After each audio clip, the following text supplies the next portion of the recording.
Capítulo 41. Convocados à luta. Nos primeiros dias de setembro de 1939, nosso lar sofreu igualmente o choque por que passaram diversas colônias espirituais ligadas à civilização americana. Era a guerra europeia tão destruidora nos círculos da carne, quão perturbadora no plano do espírito. Entidades numerosas comentavam os empreendimentos bélicos em perspectiva, sem disfarçarem o imenso terror de que se possuíam.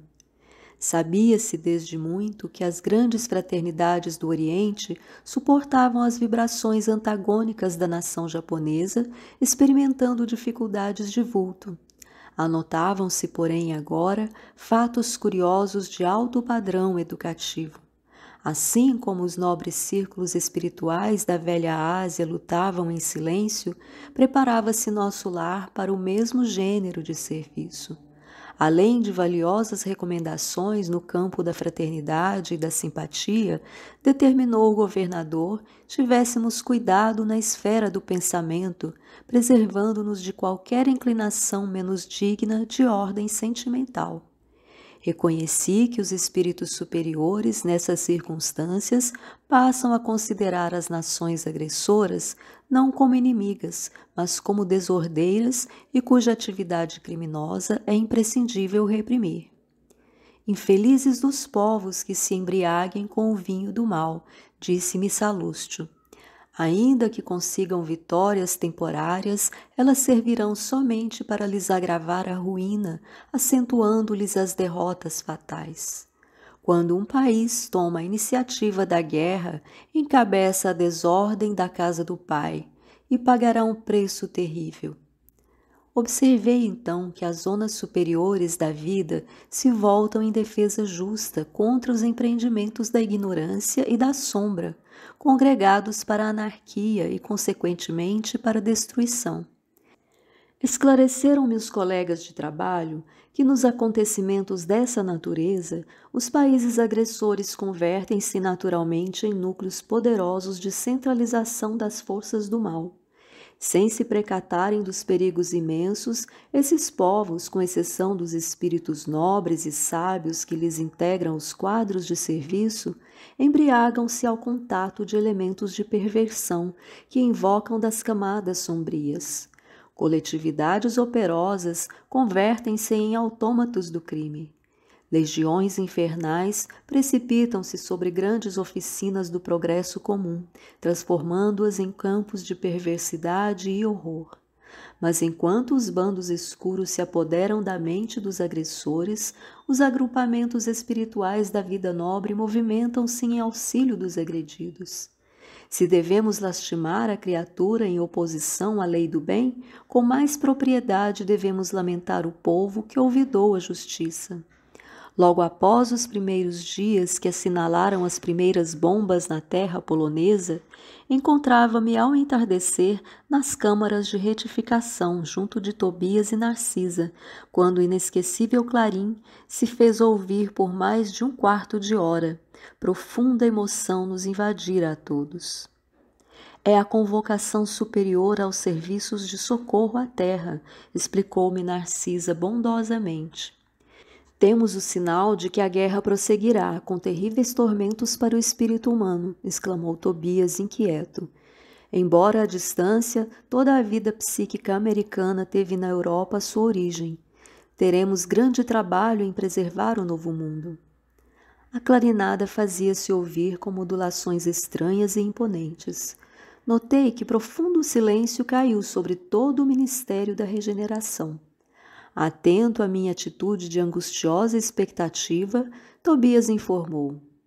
Quando soa o clarim de alerta em nome do Senhor, precisamos fazer calar os ruídos de baixo para que o apelo se grave em nossos corações. Quando o misterioso instrumento desferiu a última nota, fomos ao grande parque a fim de observar o céu. Profundamente comovido, vi inúmeros pontos luminosos, parecendo pequenos focos resplandecentes e longínquos, a liberarem-se no firmamento. Esse clarim, disse Tobias, igualmente emocionado, é utilizado por espíritos vigilantes de elevada expressão hierárquica. Regressando ao interior das câmaras, tive a atenção atraída para enormes rumores provenientes das zonas mais altas da colônia, onde se localizavam as vias públicas. Tobias confiou a Narcisa certas atividades de importância junto aos enfermos e convidou-me a sair para observar o movimento popular. Chegados aos pavimentos superiores de onde nos poderíamos encaminhar à praça da governadoria, notamos intenso movimento em todos os setores. Identificando-me o espanto natural, o companheiro explicou: estes grupos enormes dirigem-se ao Ministério da Comunicação à procura de notícias. O clarim que acaba de soar só vem até nós em circunstâncias muito graves. Todos sabemos que se trata da guerra, mas é possível que a comunicação nos forneça algum detalhe essencial. Observe os transeuntes. Ao nosso lado vinham 2 senhores e 4 senhoras em conversação animada. Imagine, dizia uma, o que será de nós no auxílio? Há muitos meses consecutivos o movimento de súplicas tem sido extraordinário. Experimentamos justa dificuldade para atender a todos os deveres. E nós, com a regeneração, objetava o cavalheiro mais idoso, os serviços prosseguem consideravelmente aumentados. No meu setor, a vigilância contra as vibrações umbralinas reclama esforços incessantes. Estou avaliando o que virá sobre nós. Tobias segurou-me o braço de leve e exclamou: adiantemo-nos um pouco, ouçamos o que dizem os outros grupos. Aproximando-nos de 2 homens, ouvi um deles perguntando: será crível que a calamidade nos atinja a todos? O interpelado, que parecia portador de grande equilíbrio espiritual, replicou sereno: de qualquer modo, não vejo motivo para precipitações. A única novidade é o acréscimo de serviço que, no fundo, constituirá uma bênção. Quanto ao mais, tudo é natural, a meu ver. A doença é mestra da saúde, o desastre da ponderação.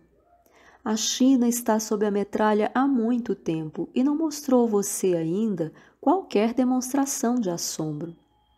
Mas agora, objetou o companheiro desapontado, parece que serei compelido a modificar meu programa de trabalho.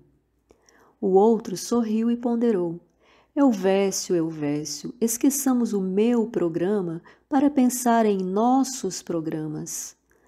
Atendendo a novo gesto de Tobias, que me reclamava a atenção, observei 3 senhoras que iam na mesma direção à nossa esquerda, verificando que o pitoresco não faltava, igualmente ali naquele crepúsculo de inquietação. A questão impressiona-me sobremaneira, dizia a mais moça, porque Everardo não deve regressar do mundo agora. Mas a guerra, disse uma das companheiras, ao que parece, não alcançará a península. Portugal está muito longe do teatro dos acontecimentos. Entretanto, indagou a outra componente do trio, por que semelhante preocupação? Se Everardo viesse, que aconteceria? Receio, esclareceu a mais jovem, que ele me procure na qualidade de esposa. Não o poderia suportar. É muito ignorante e, de modo algum, me submeteria a novas crueldades. Tola que és, comentou a companheira. Ouvidaste que Everardo será barrado pelo umbral ou coisa pior? Tobias, sorrindo, informou. Ela teme a libertação de um marido imprudente e perverso. Decorridos longos minutos em que observávamos a multidão espiritual, atingimos o Ministério da Comunicação, detendo-nos ante os enormes edifícios consagrados ao trabalho informativo. Milhares de entidades acotovelavam-se aflitivamente. Todos queriam informações e esclarecimentos. Impossível, porém, um acordo geral. Extremamente surpreendido com o vozerio enorme, vi que alguém subira a uma sacada de grande altura, reclamando a atenção popular. Era um velho de aspecto imponente, anunciando que dentro de 10 minutos far-se-ia ouvir um apelo do governador. É o ministro Esperidião, informou Tobias. atendendo minha curiosidade. Serenado o barulho, daí a momentos, ouviu-se a voz do próprio governador através de numerosos alto-falantes.